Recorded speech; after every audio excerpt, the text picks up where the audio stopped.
الحمد لله نحمده ونستعينه ونستغفره ونؤمن به ونتوكل عليه ونعوذ بالله من شرور أنفسنا ومن سيئات أعمالنا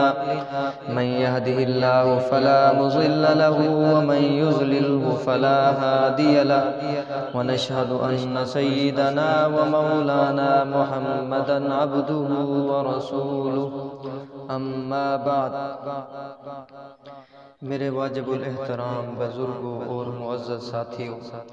السلام علیکم ورحمۃ اللہ وبرکاتہ۔ آج میں نے آپ حضرات کے سامنے حضور صلی اللہ علیہ وسلم کی حسن معاشرت اور حضرت ثمامہ بن اسال رضی اللہ تعالی عنہ کے قبول اسلام کے واقعہ کو بیان کرنا ہے۔ سن 6 ہجری میں آپ صلی اللہ علیہ وسلم نے یہ عزم و ارادہ کر لیا کہ اسلام کی دعوت کو عالم اطراف میں پھیلایا جائے، تو آپ صلی اللہ علیہ وسلم نے عرب و عجم کے 8 بادشاہوں کو خطوط لکھے۔ ان میں سے ایک حضرت ثمامہ بن اسال رضی اللہ تعالی عنہ بھی تھے۔ آپ صلی اللہ علیہ وسلم نے خط لکھ کر ایک قاصد کو دیا اور اس نے یہ خط ثمامہ بن اسال کو پہنچایا۔ انہوں نے خط کو ادب و احترام کے ساتھ نہیں لیا، اعراض کے ساتھ لیا اور غصے ہو گئے، ناراض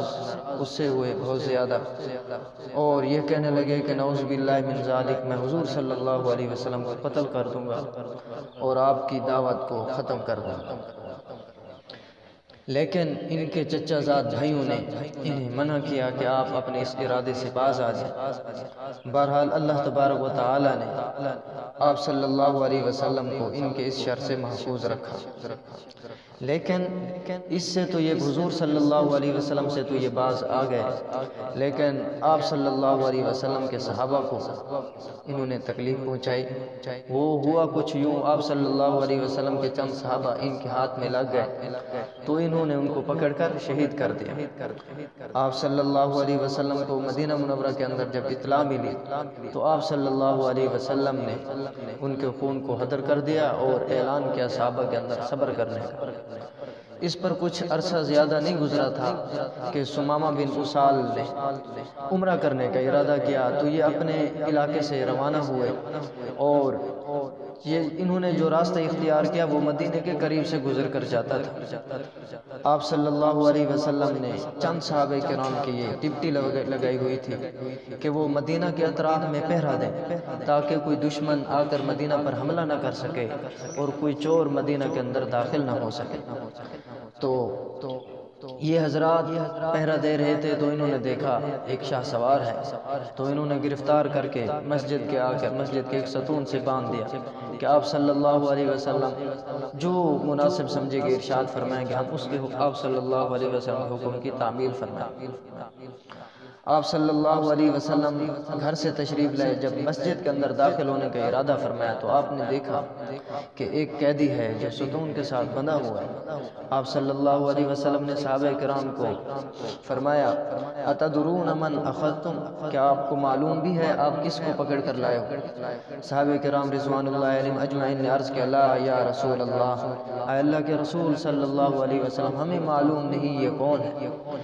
آپ صلی اللہ علیہ وسلم نے فرمایا ھذا ثمامہ بن اسال الحنفی، یہ ثمامہ بن اسال ہیں، فاحسنوا اسارہ، اپنے قیدی کے ساتھ حسن معاشرت کرو، بہترین طریقے سے اس کے ساتھ پیش آؤ۔ آپ صلی اللہ علیہ وسلم نے ثمامہ بن اسال سے کوئی گفتگو نہیں فرمائی۔ آپ صلی اللہ علیہ وسلم فوراً گھر کے اندر تشریف لے گئے اور اپنے گھر والوں کو کہا کہ جو کھانا ہے اس کو جمع کرو اور ثمامہ بن اسال کے پاس پیش کر دو۔ آپ صلی اللہ علیہ وسلم کی ایک مبارک اونٹنی دی، آپ صلی اللہ علیہ وسلم نے حکم دیا کہ اس کا دودھ دو کر صبح و شام ثمامہ بن اسال کو پیش کیا جائے۔ آپ صلی اللہ علیہ وسلم کے مبارک گھر سے کھانا بھی آ رہا ہے اور آپ صلی اللہ علیہ وسلم کی مبارک اٹھنے کا دودھ بھی پیش کیا جا رہا ہے۔ 2 دن گزر گئے، آپ صلی اللہ علیہ وسلم سمامہ بن اسال کے پاس تشریف لے گئے اور آپ صلی اللہ علیہ وسلم نے پوچھا ما عندک یا سمامہ، اے سمامہ میرے بارے میں آپ کے کیا خیالات ہیں، آپ کیا گمان رکھتے ہیں؟ تو انہوں نے عرض کیا اندی یا محمد خیر، اے محمد میرے نزدیک آپ سب سے بہترین انسان ہیں۔ ان تقتل تقتل ذا دمین وان تنعم تنعم علی شاکر وان کنت ترید المال فسل تعط منہ ما شئت۔ اگر آپ قتل کریں تو واقعی میں اس کا مستحق ہوں کہ میں نے آپ کے افراد کو قتل کیا ہے، تو میں مستحق کو آپ قتل کر سکتے ہیں۔ وان تنعم تنعم علی شاکر، اگر آپ مجھ پر احسان کریں گے تو میں آپ کا شکر گزار رہوں گا۔ وان کنت ترید المال فسل تعط منہ ما شئت، اگر آپ مال کا ارادہ رکھتے ہیں، مال چاہتے ہیں تو آپ مانگیے، جتنا آپ چاہتے ہیں میں دینے کے لیے تیار ہوں۔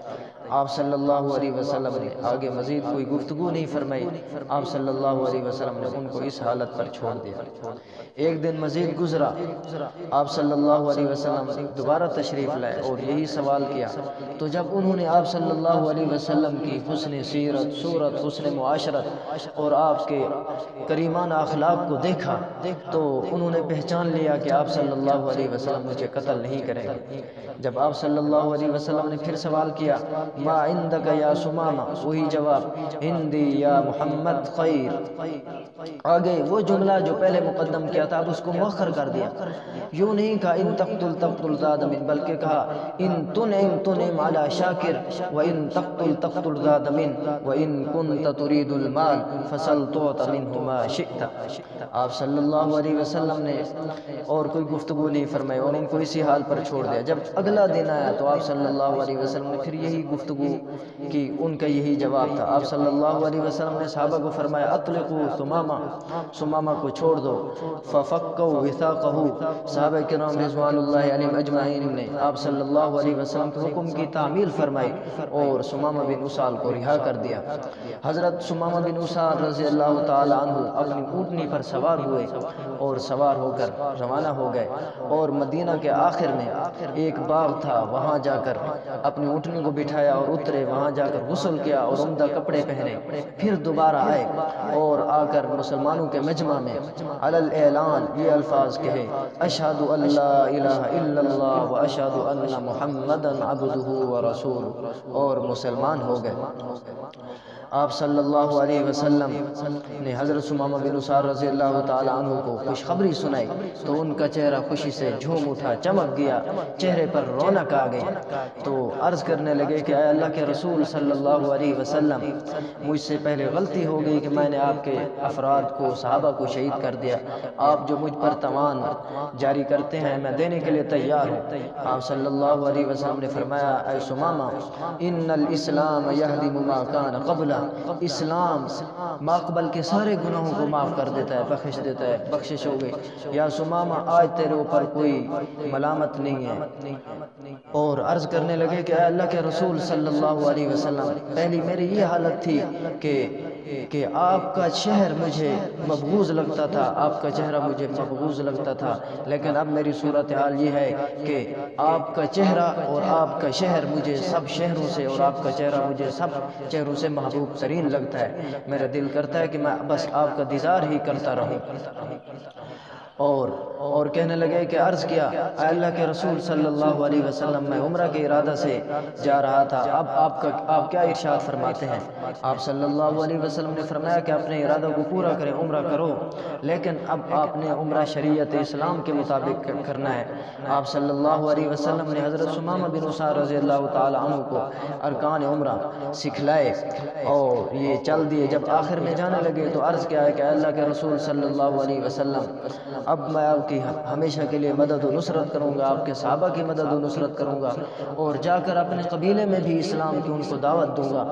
اور مشرکین مکہ نے جو آپ کو ایذائیں پہنچائی ہیں ان سے دگنی میں ان کو ایذائیں پہنچاؤں گا۔ اور یہ کہہ کر یہ روانہ ہو گئے۔ جب بطن مکہ کے اندر پہنچے تو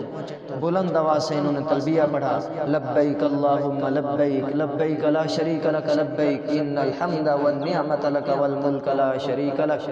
جب قریش کے نوجوانوں نے یہ تلبیہ سنا تو حیران ہو گئے کہ یہاں کیسے تلبیہ، تو کودے اور لپکے حضرت ثمامہ بن اسار رضی اللہ تعالی عنہ کی طرف اور اپنی تلواروں کو نیام سے نکال لیا اور قتل کے ارادے کے لیے آگے سامنے آ گئے۔ تو جب ان کے سرداروں نے اور بوڑھوں نے دیکھا تو کہنے لگے کہ اپنے ہاتھوں کو روک لو، آپ کو معلوم بھی ہے یہ کون شخص ہیں، یہ یمامہ کے سردار ہیں، ان کو کچھ نہ کہو، اگر ان کو ہم نے تھوڑی سی بھی تکلیف پہنچائی تو یہ جو خوراک ہماری آ رہی ہے، گندم آ رہی ہے اور چیزیں آ رہی ہیں، یہ ہمارا بیکار کر دیں گے، بند کر دیں گے۔ پھر بڑے ادب و احترام کے ساتھ کہنے لگے یا ثمامہ اصبوتا، کیا آپ بے دین ہو گئے، اترکت دینک و دین آبائک، کیا آپ نے اپنے آبا و اجداد کے دین کو چھوڑ دیا؟ حضرت ثمامہ رضی اللہ تعالی عنہ نے فرمایا ما صبوت، میں بے دین نہیں ہوا، ولیکن اتبعت دین محمد، میں نے محمد صلی اللہ علیہ وسلم کی دین کی اتباع کی ہے، جو بہترین دین ہے، عمدہ دین ہے اور روشن دین ہے۔ میں آپ کو بھی یہی حکم دیتا ہوں کہ آپ بھی محمد صلی اللہ علیہ وسلم کے دین کی اتباع کریں، ان کی ہر بات مانیں۔ اگر تم نے حضور صلی اللہ علیہ وسلم کی اتباع نہ کی اور ان کی بات نہ مانی اور اسلام کو قبول نہ کیا تو یاد رکھو جب میں اپنے علاقے کے اندر پہنچا تو ایک گندم کا ایک دانہ بھی تمہارے یہاں نہیں آنے دوں گا۔ تو حضرت ثمامہ رضی اللہ تعالی عنہ نے عمرہ کیا اور پہلے تو جانور لے کے جا رہے تھے للاسنام، بتوں کے نام پر جا کے ذبح کریں گے، لیکن جب مسلمان ہوئے تو اب جانوروں کو اللہ کے نام پر ذبح کیا، للہ، اللہ کی رضا کی خاطر ذبح کیا۔ اور سب سے پہلے وہ شخص جنہوں نے علی الاعلان جا کر بیت اللہ کے اندر تلبیہ پڑھا ہے وہ ہے حضرت ثمامہ بن اسار رضی اللہ تعالی عنہ، سبحان اللہ۔ اور عمرہ کرنے کے بعد اپنے علاقے کے اندر گئے اور وہاں جا کر قریش مکہ کا بائیکاٹ کر دیا اور گندم وغیرہ جو پہلے بھیجتے تھے، جو خوراک بھیجتے تھے، بند کر دی۔ اب جب یہ خوراک وغیرہ بند ہو گئی تو قریش کے ہاں وہ خوراک پہنچنا جب ختم ہوئی تو بھاؤ بڑھ گئے اور چیزیں ختم ہونے لگی، تو انہوں نے آپ صلی اللہ علیہ وسلم کو خط لکھا اور یہ کہا کہ انک لتصل الرحم، آپ تو صلہ رحمی کرنے والے ہیں، آپ شفقت فرمائیں، آپ یمامہ کے سردار کو خط لکھیں، وہ پہلے جو خوراک ہمارے پاس جو گندم وغیرہ بھیجتے تھے اب بھیجیں، ہم تو بھوک سے مر رہے ہیں، ہمارے آبا و اجداد تو جنگوں کے اندر وہ جنگوں کے اندر مر گئے، اب ہم بھوک سے مر رہے ہیں، آپ شفقت فرمائیں۔ آپ صلی اللہ علیہ وسلم نے اپنے اخلاق کریمانہ کا اظہار فرمایا اور آپ صلی اللہ علیہ وسلم نے خط لکھا حضرت ثمامہ کو کہ ان کی خوراک اور گندم وغیرہ جو پہلے آپ بھیجتے تھے دوبارہ جاری کر دیں۔ جیسے ہی حضرت ثمامہ بن اسار رضی اللہ تعالی عنہ کو آپ صلی اللہ علیہ وسلم کا خط موصول ہوا تو بڑے ادب و احترام کے ساتھ خط کو لیا اور وہی چیزیں جو پہلے جاری کی تھی دوبارہ جاری کر دیں، اور ہمیشہ حضرت ثمامہ بن اسار رضی اللہ تعالی عنہ مسلمانوں کے معین و مددگار رہے۔ یہ سلسلہ چلتا رہا۔ آپ صلی اللہ علیہ وسلم اپنے رفیق اعلیٰ سے جا ملے تو یہ بڑے غم زدہ ہوئے۔ ادھر سے پھر ہوا کیا کہ مسلمہ کذاب نے جو نبوت کا دعویٰ کیا ہوا تھا، لوگوں کا اس کی طرف میلان ہوا، تو حضرت ثمامہ بن اسار رضی اللہ تعالی عنہ نے لوگوں کو جمع کیا اور کہا کہ لوگوں یاد رکھو آپ صلی اللہ علیہ وسلم خاتم النبیین تھے، لا نبی بعدہ، آپ صلی اللہ علیہ وسلم کے بعد کوئی نبی نہیں آئے گا، اور یہ جھوٹے نبی ہیں، آپ ان کی بات کو نہ مانیں۔ آپ یاد رکھیں اگر آپ نے ان کی بات کو مانا تو میں آپ کے خلاف اور مسلمہ کذاب کے خلاف، اگرچہ میرے قبیلے کا ہے، میں جنگ کروں گا۔ تو انہوں نے حضرت ابو بکر صدیق رضی اللہ تعالیٰ عنہ کی معیت میں مسلمہ کذاب کے خلاف جنگ لڑی اور ہمیشہ اسلام پر رہے اور مسلمانوں کی مدد اور نصرت کرتے رہے، اور اللہ تبارک و تعالیٰ ان کے درجات کو بلند فرمائے، ہمیں بھی صحابہ کی سیرت صورت اور حضور صلی اللہ علیہ وسلم جیسے اخلاق عطا فرمائے۔ وآخر دعوانا ان الحمد للہ رب العالمین۔